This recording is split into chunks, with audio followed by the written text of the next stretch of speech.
الحمد للہ رب العالمین والعاقبۃ للمتقین والصلاة والسلام علی سید الانبیاء واشرف المرسلین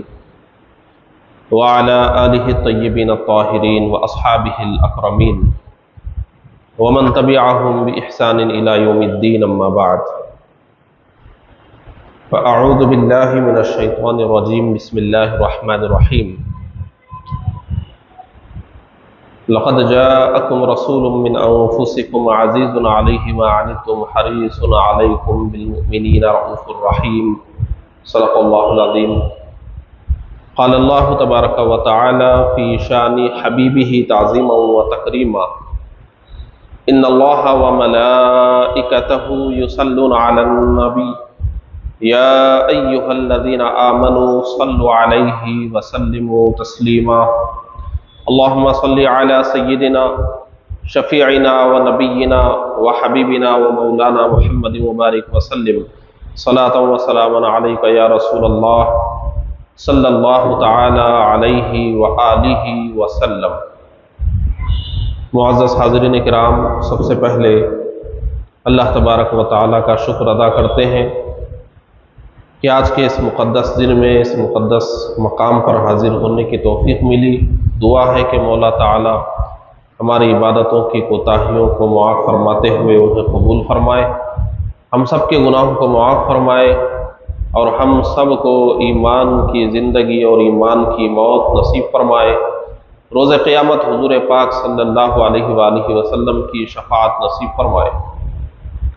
معزز حاضرین کرام، پوری امت مسلمہ کے لیے باعث مسرت ہے کہ ہمارے پیارے آقا صلی اللہ علیہ وآلہ وسلم کی ولادت باسعادت کا مہینہ ہمارے درمیان آ گیا۔ اسی ماہ یعنی ماہ ربیع الاول شریف 12 تاریخ کو دوشنبے کے روز صبح صادق کے وقت ہمارے پیارے آقا صلی اللہ علیہ وآلہ وسلم اس دنیا میں تشریف لائے، اور ہمارے نبی کی آمد صرف امت مسلمہ کے لیے ہی باعث مسرت نہیں ہے، بلکہ صحیح بات یہ ہے کہ حضور پاک صلی اللہ علیہ وسلم کو پوری انسانیت کی طرف بھیجا گیا تھا۔ جو ایمان لائے انہیں تو دنیا بھی مل گئی، آخرت بھی مل گئی، لیکن دنیا کے جو انسان ہمارے نبی پر ایمان نہیں لائے ان کو ہمارے نبی کی آمد سے دنیاوی فائدہ تو ضرور مل گیا۔ مسلمانوں کو ایمان کی دولت ملی تو انہیں دنیا بھی مل گئی اور آخرت بھی مل گئی، لیکن جو ایمان نہیں لائے انہیں کیا فائدہ ہوا؟ تو انہیں انسانیت کا فائدہ ہوا۔ آپ اگر اس عہد کو دیکھیں گے جب ہمارے پیارے آقا صلی اللہ علیہ وسلم تشریف لائے، آج سے کم و بیش 1500 سال پہلے، اس وقت کی دنیا بالکل آج سے الگ تھی، اس وقت کی تاریخ بالکل آج سے الگ تاریخ ہے۔ اس وقت آپ دنیا کے ایک بڑے حصے کا جائزہ لے کر دیکھیں گے تو 2-3 جملوں میں یہ کہہ سکتے ہیں کہ انسانیت پر ظلم ہو رہا تھا۔ طاقتور انسان کمزور انسانوں پر ظلم کر رہے تھے، بادشاہ رعایا پر ظلم کر رہے تھے، مذہبی رہنما عام انسانوں پر ظلم کر رہے تھے، مرد عورت پر ظلم کر رہا تھا، اپاہج پیدا ہونے والے بچوں پر خود ان کے ماں باپ اور معاشرہ ظلم کر رہا تھا، کوئی نظام زندگی نہیں تھا، نہ لوگوں کو خوشحال رکھنے کے کوئی اصول تھے، نہ مجرموں کو سزا دینے کا کوئی نظام تھا۔ جو پس رہا تھا وہ پس رہا تھا، جو مظلومیت سہ رہا تھا وہ سہ رہا تھا۔ پوری انسانیت میں جتنے بھی مظلوم تھے ان کے خلاف کوئی آواز اٹھانے والا نہیں تھا۔ ایسے دور میں اللہ تبارک و تعالیٰ نے جب ہمارے پیارے آقا صلی اللہ علیہ وسلم کو مبعوث فرمایا تو آپ نے اعلان نبوت کے بعد محض 20-22 سال کے اندر، اور حضور کے بعد آپ کے خلفائے راشدین نے محض 20-25 سالوں کے اندر پوری دنیا میں ایک ایسا نظام متعارف کروا دیا کہ دنیا کو ایک نئی جہت مل گئی، دنیا کو ایک قانون مل گیا، ایک امن و امان کا لوگوں کو پیمانہ مل گیا، اور لوگوں کو یہ نئی بات معلوم ہوئی کہ عورت کا بھی کوئی حق ہوتا ہے، عورت کو بھی کچھ حقوق دیے جاتے ہیں، اپاہج پیدا ہونے والے بچوں کو بھی جینے کا حق ہے، بوڑھوں کی بھی خدمت ضروری ہے، بادشاہوں کی بھی کچھ ذمہ داری ہوتی ہے، عام لوگوں کی بھی کوئی ذمہ داری ہوتی ہے، مجرموں کو بھی پکڑنا ضروری ہوتا ہے، سزائیں دینی ضروری ہوتی ہے۔ پورا ایک نظام جو اسلام نے اس وقت دنیا میں پیش کیا، آپ اگر تاریخ کا گہرائی سے جائزہ لیں گے تو معلوم ہوگا کہ اسلام جو تیزی سے پھیلا دنیا کے اندر، وہ اسلام کا یہی امن والا نظام تھا، انصاف والا نظام تھا، اور ہمارے نبی کی وہ پاکیزہ تعلیمات تھی کہ انہی تعلیمات کی بدولت دنیا میں جہاں بھی اسلام نہیں گیا تھا، وہاں کے لوگ خود اپنے اپنے طور پر دعائیں کرتے تھے کہ یہاں مسلمانوں کو آنا چاہیے اور یہاں پر مسلمانوں کو اپنی حکومت قائم کرنا چاہیے۔ یہی وجہ ہے، آپ دیکھیے اسلام میں صرف جنگ کا ہی نظام نہیں تھا، صلح کا بھی نظام تھا۔ حضور نے جنگیں بھی فرمائی ہیں، صلح بھی فرمائی ہے۔ صلح حدیبیہ کیوں ہوئی تھی؟ صلح حدیبیہ ہوئی تھی تو اس میں یہ تھا کہ مسلمان کفار و مشرکین کے بیچ جا سکتے ہیں،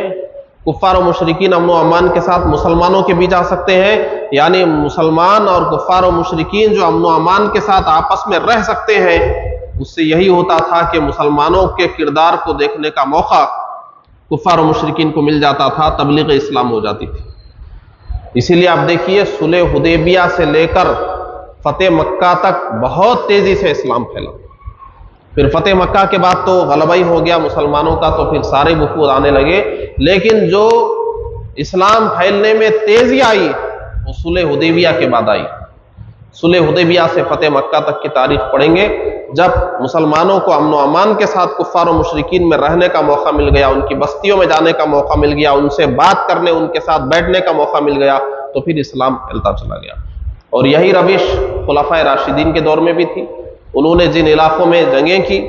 جہاں کوئی آگے بڑھ کر صلح کی پیشکش کرتا، صلح کر لی جاتی، اور جب دوسرے ملک سے صلح ہو جاتی، اور ایسے وقت میں صلح ہوتی تھی کہ مسلمان غالب بھی آ سکتے تھے، مگر جب دشمن نے صلح کی پیشکش کی تو صلح کر لی گئی، اور اس کے بعد صلح کے نتیجے میں اس علاقے میں، اس ملک میں جب صحابہ کرام کو جانے کا، رہنے کا، بسنے کا موقع ملا، تو انہوں نے جب اسلام کا نظام دیکھا، ایک مسلمان کو دیکھا قریب سے، اور ایسے مسلمان کو دیکھا جو ہمارے نبی کی زندگی کا ایک مثال اور نمونہ تھا، انہوں نے دیکھا تو اسلام کو انہوں نے مسلمان کے کردار سے سمجھ لیا، صحابہ کے کردار سے سمجھا، اور ان علاقوں میں بھی تیزی سے اسلام پھیلا۔ اسلام جو پھیلا ہے وہ آج کا دور ہے، لوگ کتابیں پڑھ کر اسلام قبول کر رہے ہیں، لیکن جب کتابوں کا دور نہیں تھا تو مسلمان کو پڑھ کر لوگ اسلام قبول کر رہے ہیں۔ مسلمان خود ایک کتاب ہوتا تھا، مسلمان خود اسلام کی ایک چلتی پھرتی تصویر ہوتا تھا، کیونکہ مسلمان وہ تھا جس نے نبی کی پوری زندگی کو دیکھا تھا اور اپنے آپ کو نبی کی زندگی کے سانچے میں ڈھالنے کی کوشش کرتا تھا۔ خلفائے راشدین ایسے ہی تھے، ان کے زمانے میں صحابہ کرام ایسے ہی تھے، ان کے بعد تابعین ایسے ہی تھے، تبع تابعین ایسے ہی تھے، ائمہ اسلام ایسے ہی تھے۔ کیا آپ یہ سمجھ رہے ہیں کہ اسلام نے جو 14 صدیوں کا سفر طے کیا ہے، ہم جیسے مسلمان رہے ہوں گے پہلے دور میں، کھاتے پیتے، سوتے اٹھتے جاگتے، کاروبار کرتے، جن کے پاس دین کے لیے کچھ نہیں ہے، ان کے پاس صرف ذاتی زندگی ہے، اپنی نماز ہے، اپنا روزہ ہے، وہ بھی بعض کے پاس اپنی نیکیاں ہیں، تبلیغ کا کوئی تصور نہیں؟ کیا پہلے زمانے کے مسلمان ایسے تھے؟ اگر پہلے زمانے میں مسلمان ایسے ہوتے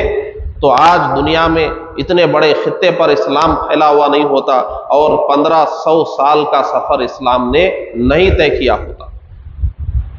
پہلے جو مسلمان تھے، بہت پہلے مت جائیے، بہت پہلے جائیں گے تو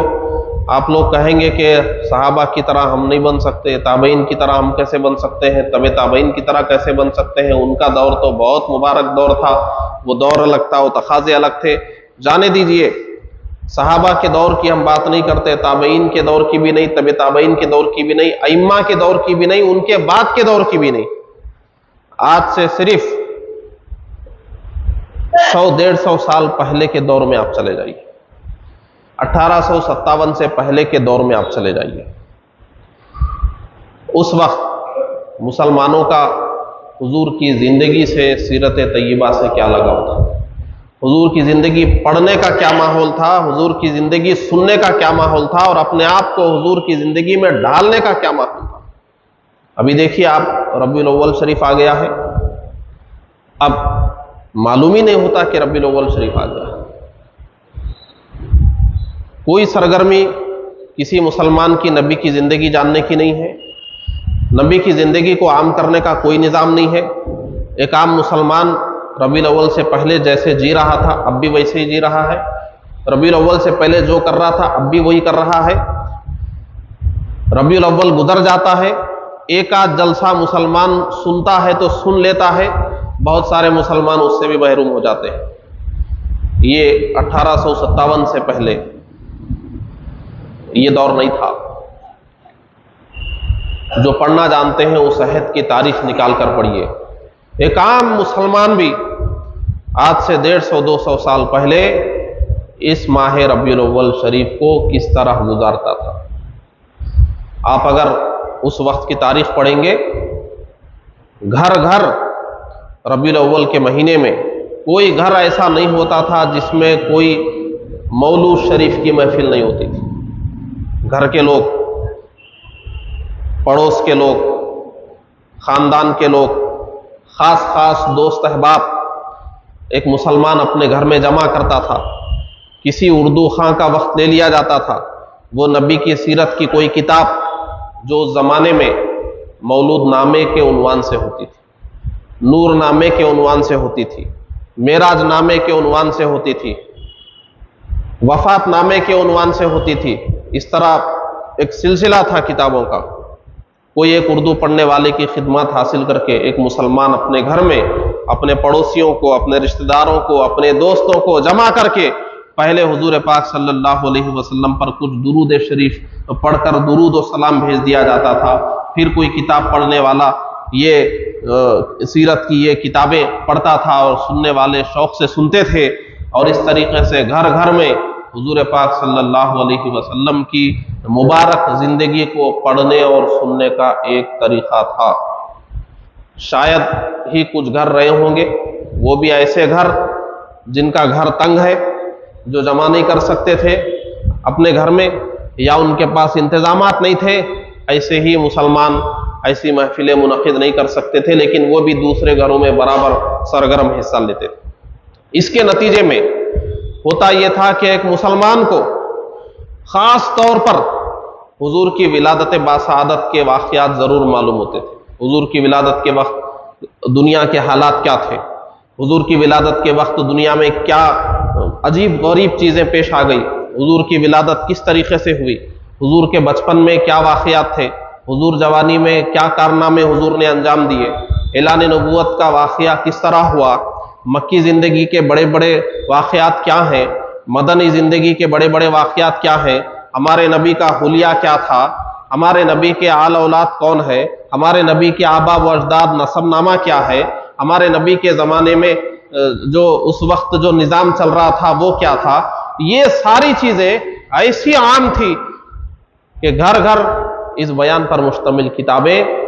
محفل میلاد کے نام سے پڑھی جا رہی تھی. اور ربیع الاول شریف کا مہینہ جب آتا تھا تو یہ محفلیں گھروں میں اس طرح منعقد ہوتی تھی کہ مسلمانوں کا شام کا وقت، رات کا وقت، بالعموم اس وقت پورا ربیع الاول شریف کا مہینہ اور اس کے بعد ربیع الثانی کا بھی مہینے کا ایک حصہ صرف راتوں میں اسی معمول میں گزر جاتا تھا کہ آج فلاں کے گھر میں جانا ہے، وہاں محفل میلاد ہے، وہاں حضور کی سیرت سننا ہے، وہاں جانا ہے، وہاں جانا ہے. یہ اس طریقے سے ایک مہینے کا سلسلہ اس سے زیادہ چلتا تھا کہ ایک عام مسلمان کو سیرت کی یہ بنیادی باتیں معلوم ہو جاتی تھی. اس سے کیا ہوتا تھا؟ اس سے ایک مسلمان کے اندر محبت رسول بیدار رہتی تھی. ایک مسلمان کے اندر تعظیم رسول کا جذبہ کوٹ کوٹ کر بھرا ہوا رہتا تھا،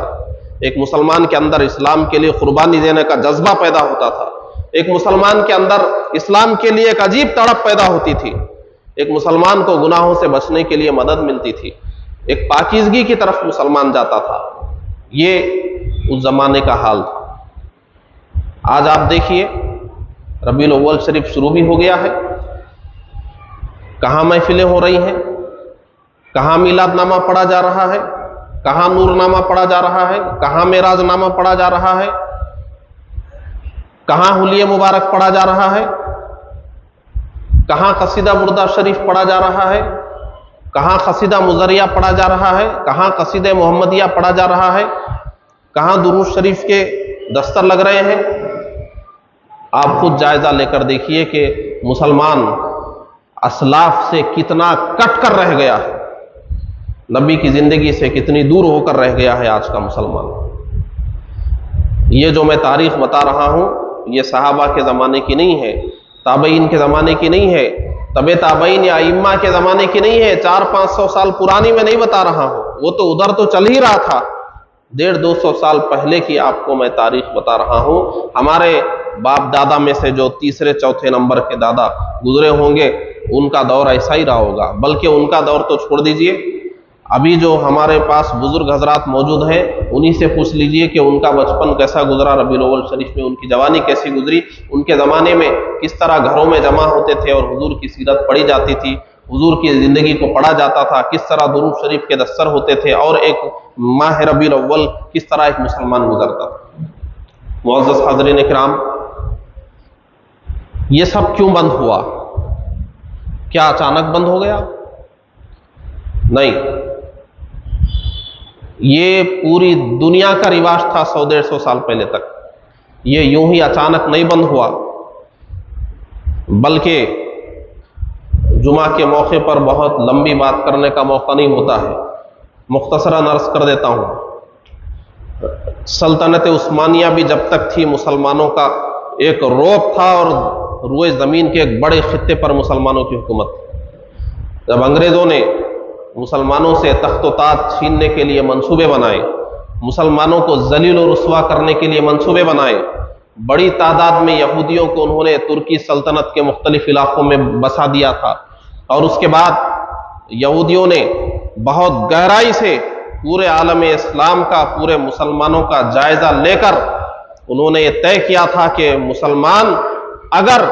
دنیا میں عزت حاصل کر رہا ہے، حکومت حاصل کر رہا ہے اور وقار کی اور عزت اور شان کی زندگی جی رہا ہے تو اس کے پیچھے ایک مسلمان کی اپنے نبی سے والہانہ محبت اور نبی کے لیے عشق اور تڑپ ہے۔ اگر یہ مسلمان سے ختم کر دی جائے تو مسلمان کھوکھلا ہو جائے گا۔ اس کے بعد پورے عالمی سطح پر بڑے پیمانے پر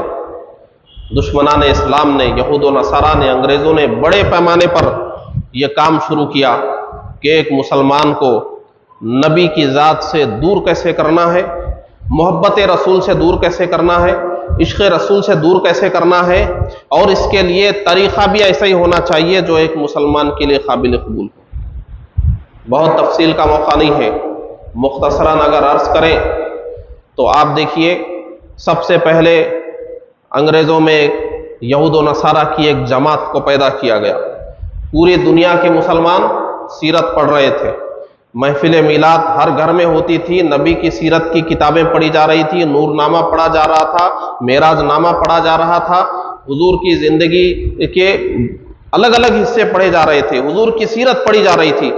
سب سے پہلے انگریزوں نے مستشرقین کی ایک جماعت کو تیار کیا، یہود و نصارہ کی ایک ٹیم کو یہ کہا کہ تم پیغمبر اسلام کی سیرت کو پڑھو، اور سیرت کو پڑھنے کے بعد اس پر ایسی چیزیں اس میں سے نکالو کہ ایک مسلمان جو عشق و محبت کے ساتھ نبی کی زندگی پڑھ رہا ہے اس کے اندر شکوک و شبہات پیدا کر دو نبی کی سیرت کے حوالے سے۔ سب سے پہلے انہوں نے ایک کام کیا، اور اس کے بعد یہود و نصارہ نے سیرت کو گہرائی سے پڑھ کر ایک عام مسلمان کو بہکانے کے لیے مختلف چیزیں اس میں نکالی۔ اس نے کہ پیغمبر اسلام نے اتنے نکاح کیوں کیے، پیغمبر اسلام نے اتنی جنگیں کیوں کی، امن جب وہ لے کر آئے تھے پیغمبر اسلام نے ایسا کیوں کیا، پیغمبر اسلام نے ویسا کیوں کیا۔ سب سے پہلے انہوں نے یہ کاوش شروع کی کہ سب سے پہلے سیرت پر تنقید کی جائے اور سوالیہ نشان واقعات پر کھڑا کر دیا جائے، اور پھر اس کے بعد انہوں نے بہت تفصیل کے ساتھ سیرت کے اوپر اعتراضات شروع کر دیے، اور اس کے بعد مسلمانوں میں اس کو عام کرنے کے لیے کچھ کلمہ پڑھنے والوں کو ہی انہوں نے پکڑا، پھر اس کے بعد انہی کے ذریعے سے اس قسم کے لٹریچر مسلمانوں میں عام کر دیے گئے۔ پھر اس کے بعد آپ اندازہ نہیں کر سکتے،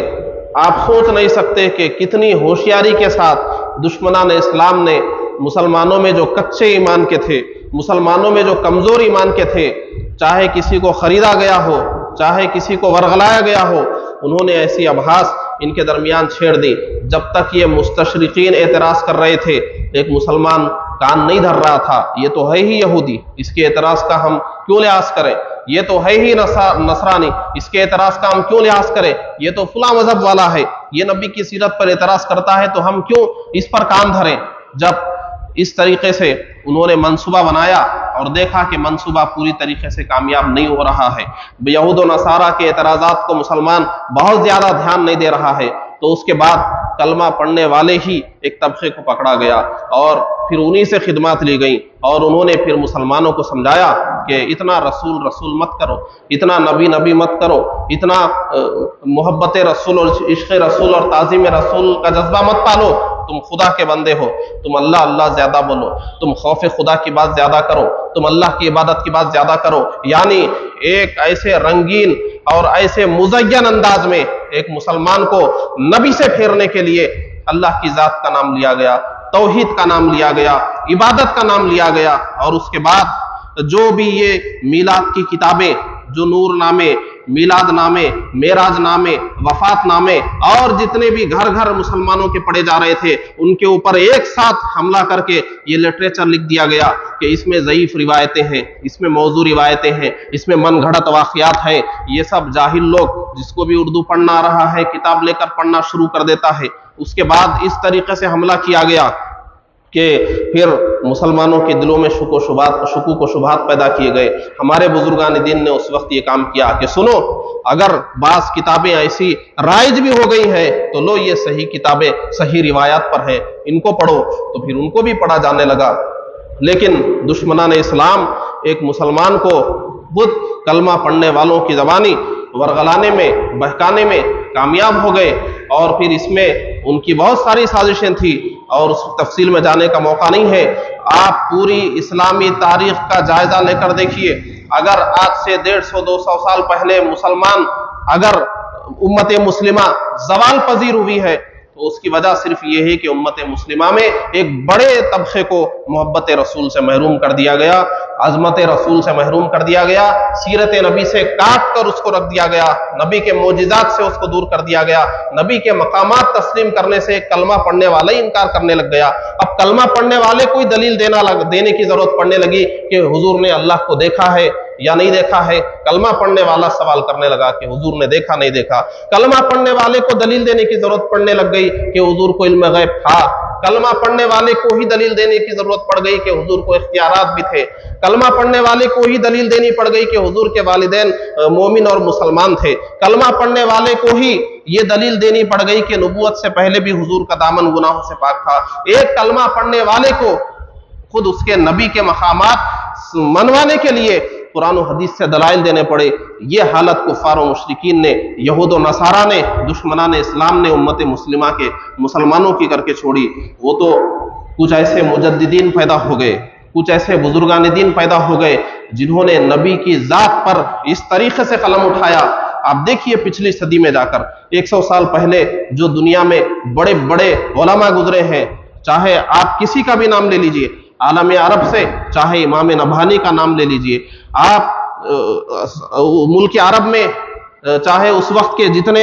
حرم شریف میں جو ائمہ تھے، مفتیان کرام تھے، مدینہ منورہ میں جو مفتیان کرام تھے، ان کا نام چاہے آپ لے لیجئے، خود ہندوستان کی سرزمین پر شیخ عبدالحق محدث دہلوی رحمۃ اللہ علیہ کا نام لیجئے، چاہے اعلیٰ حضرت امام احمد رضا خان رحمۃ اللہ تعالیٰ علیہ کا نام لیجئے، چاہے امام انور اللہ فاروقی رحمۃ اللہ تعالیٰ علیہ کا نام لیجئے۔ اس زمانے میں پورے بر صغیر میں، پورے عرب میں